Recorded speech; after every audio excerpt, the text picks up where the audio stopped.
Welcome to The Explainer, where we break down complex topics using the source material itself. Okay, we're jumping right in today because events are moving incredibly fast.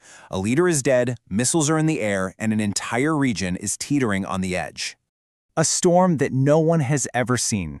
Remember that warning? Well, over the last 48 hours, it feels like the storm has finally made landfall. We're talking decapitation strikes, major retaliatory attacks, and a war of words that is pushing the Middle East to the absolute brink.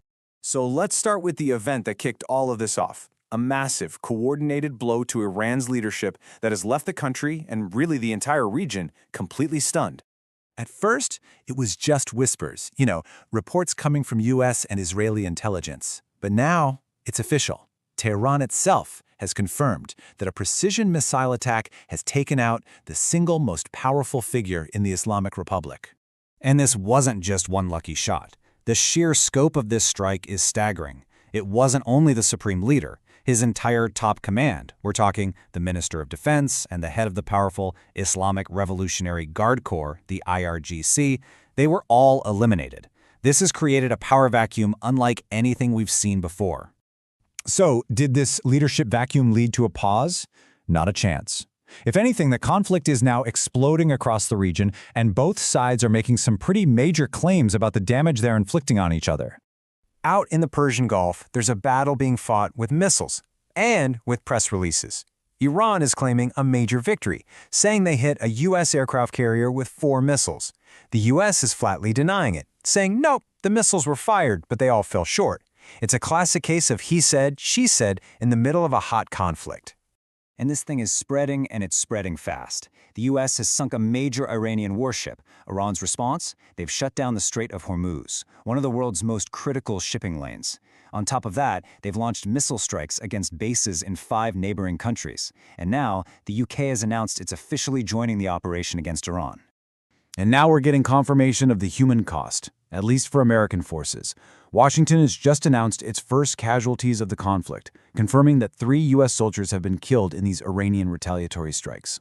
It's not just American forces either. The casualties are mounting for U.S. allies. Israel is reporting that a powerful Iranian missile, a bunker buster, has struck a town, killing at least 9 people. It is a very clear and a very deadly signal that even with its leadership gone, Iran can still hit back and hit back hard. So while this external war is raging, you have to ask the even more urgent question. What's happening inside Iran? With the entire leadership wiped out, who is actually in control? This is where the internal battle for the nation's future really begins. Yeah, this isn't just a military crisis anymore. It has absolutely ignited a succession crisis. Right now, a frantic, high-stakes political battle is going on behind closed doors to figure out who is going to be the next supreme leader. And according to the source material, 2 frontrunners are already emerging. You've got Ali Larijani. He's a powerful security chief with really deep ties to the military. And then you have the Ayatollah's own son, who commands loyalty through his family name. It seems like the powerful IRGC is going to be the real kingmaker here. Now, to keep the country from just completely falling apart in the meantime, they've set up a temporary leadership council. Think of it as a stopgap measure. This group is basically steering the ship through the immediate crisis, while the real power players decide who's going to take the wheel for good. And remember, this whole internal power struggle is happening as the rest of the world starts picking sides, turning what was a regional fight into a full-blown international showdown.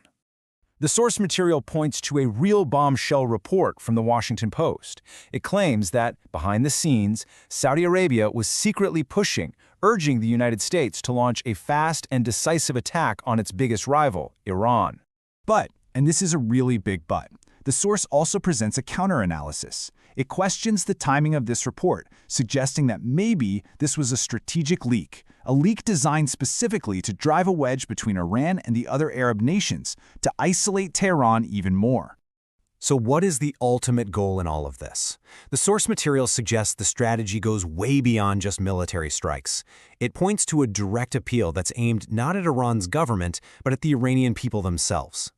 And this is truly wild. In a move you almost never see, both U.S. and Israeli leaders are broadcasting messages directly to Iranian citizens in Persian. They're completely bypassing the government and talking right to the people on the street. And this right here really illustrates the endgame that the source material is talking about. The goal of these messages is not subtle at all.